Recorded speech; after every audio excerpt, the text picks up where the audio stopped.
This is the Mixtape Podcast. I am your host, Mark. If you enjoy this week's episode, please feel free to rate it 5 stars wherever you listen to your podcasts. You can find over 140 archive episodes just by visiting themixtapepodcast.com. And there you will also find the link to my Mixcloud. On the Mixcloud channel, you can also hear the music that my guests pick for their mixtape. Also on the website are my social media links and YouTube channel. You can find all of that good stuff at themixtapepodcast.com. Thanks so much for listening, and I hope you enjoy this week's episode. That was Waste Your Time from Dolce Blue, brand new single, not out yet, exclusive play. That is out on the 12th of June. And I'm absolutely delighted to be chatting to Veronica from the band. How are you, mate? I'm good, thank you, Mark. How are you? Very well, thanks. Great to be chatting to you again. It's been a while. I think last time I saw you was Blues at Bridgetown. We didn't actually chat then, I don't feel. I might have, I can't remember, but it was a bit of a blur that weekend for it's a festival, wasn't it? For every It'll be a bit of a First of all, before we start talking about the new single, talk to us about Auxiliary Records and your involvement in it and what the record label is hoping to achieve and offering. So Auxiliary Records is an amalgamation of all of the odd jobs I do throughout the industry. So for many years, I've been working across music journalism, publicity. I used to work at an independent label called Blue Grey Pink with Mark, events logistics, management, all different areas of the industry. And beginning of this year, I wanted to launch my own business to kind of put it all together and put a brand to what I was doing. So it's an artist services business that helps mainly with just releasing music. So it's your one-stop shop for doing publicity, getting your song played on radio, getting on media, also meta ad campaigns, and just trying to help artists and support artists to get their music heard. Yeah, and where can people connect with Auxiliary Records? On the socials, or is there a website? Where can people go? Yeah, so there is a website and there's also social media. So if you just type Auxiliary Records into Google, it'll all pop up. All right, cool. And if you're listening on any of the on-demand places, YouTube, Spotify, Apple Music, any of those, there'll be a link down in the description to Auxiliary Records as well. And you're having a bit of a industry launch night, is that right? On the 12th at the Bird? Yeah, 12th of June at the Bird. I've got together a nice lineup of artists I've been working with over the years. And it's just a fun celebration to officially launch the business and also, catch up with a few people I haven't seen in a while. So Dolce Blue are playing that. Is that going to be your sort of single launch as well for that? Is you sort of double? Yes. Yeah, no, why not? Yeah, that's great. You've got to be efficient, mate. You've got to be efficient. Can't promote 2 gigs at once. Everyone just come to the one. Yeah. And other than the launch, anything else happening for Dolce Blue? Any future gigs or any more releases? Is that the first of like maybe an EP or another record, or what's going on with Dolce Blue?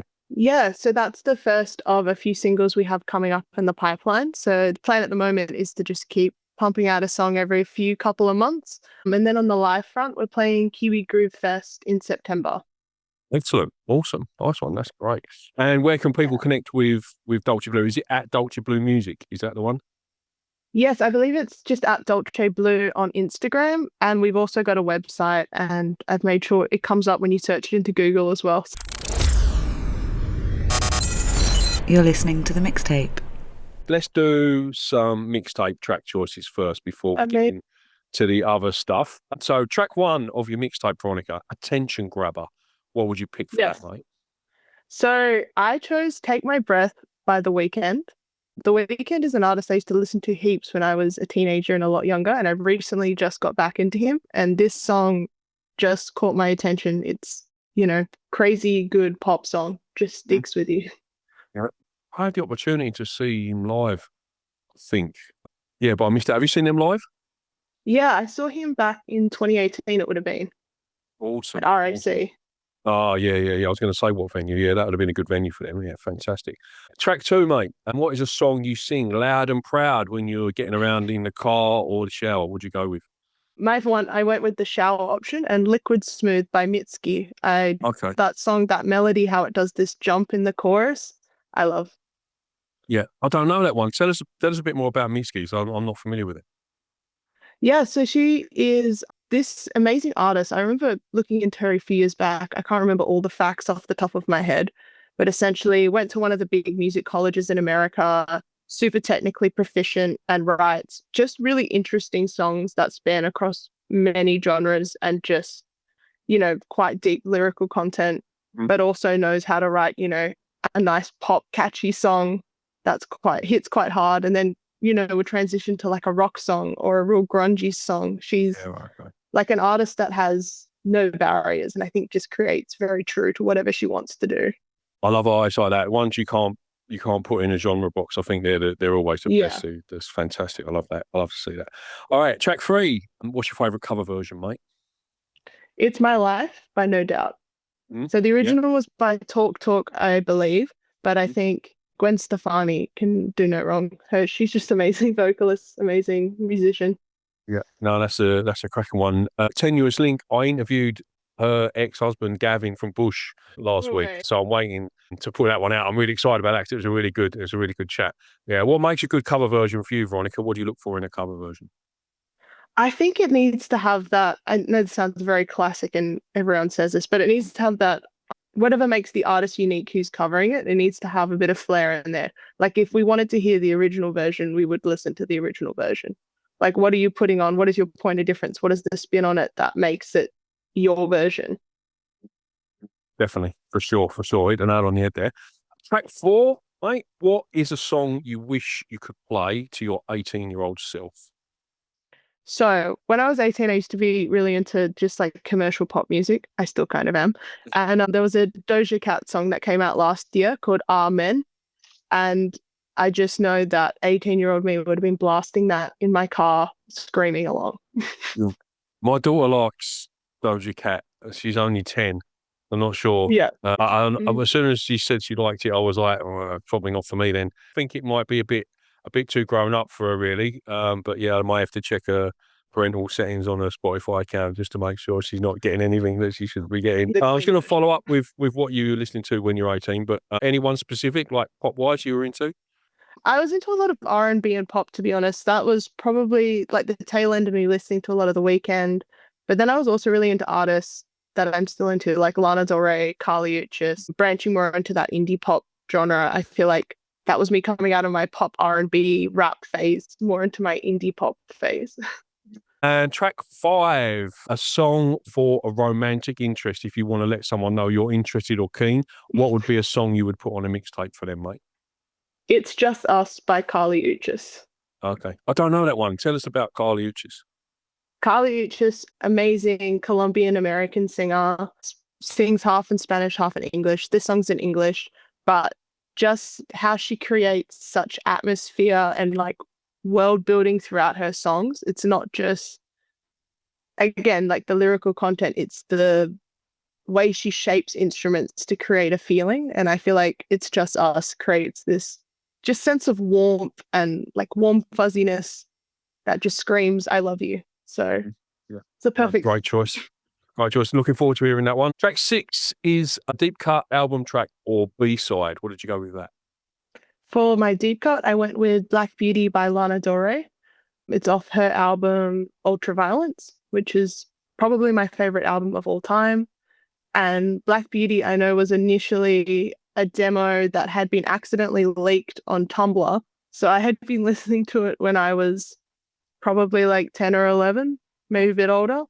And then it came out on the album as, just a B-side track. And it's my favorite song. It's incredible. Excellent choice. I've got, desperately need to update it, but I've got a Spotify playlist of all the deep cuts that people have picked over 160 something episodes. Wow. So I'll put the link in the description of that, but it does need badly updated. I haven't updated it for about 10 or 15 episodes because I'm so lazy. It's a lot of administrative work. I know, honestly, mate, it is. You know where I'm coming from, right? I'm doing 3 hours of radio a week, 3 podcast episodes a week.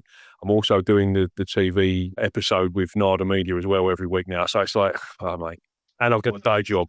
Do you know what I mean? Like, it's not even my full-time job. So all right, a quick fire 5. Do you have a pre-show ritual?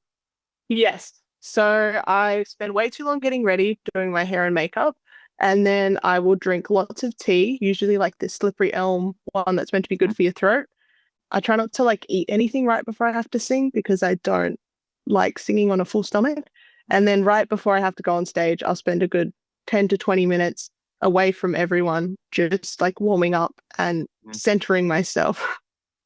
Thanks. No, that's good. That's brilliant. Great. Very detailed. Love the detail in that one. What's your favourite Perth or WA venue? This one was a really hard question because I think it's tied between Mojo's and the Bird.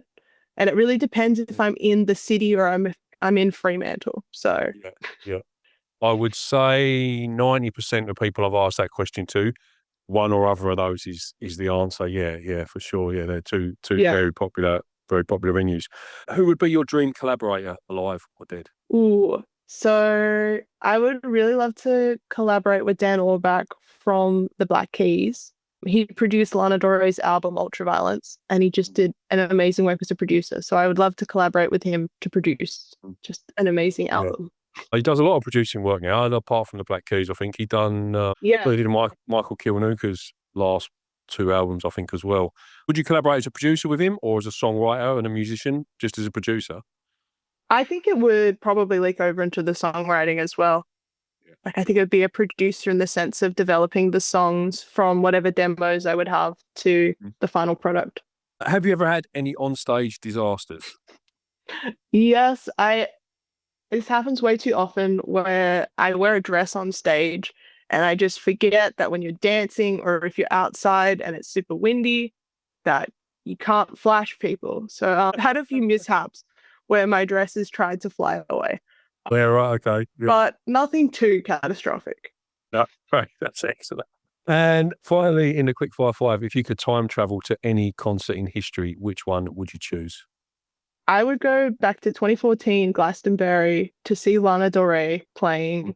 Me and my family were in London when this was on, and I had begged them to take me to it, but I was too young to go in and didn't have any money, so it didn't happen. So if I could go back in time now, I would go see it.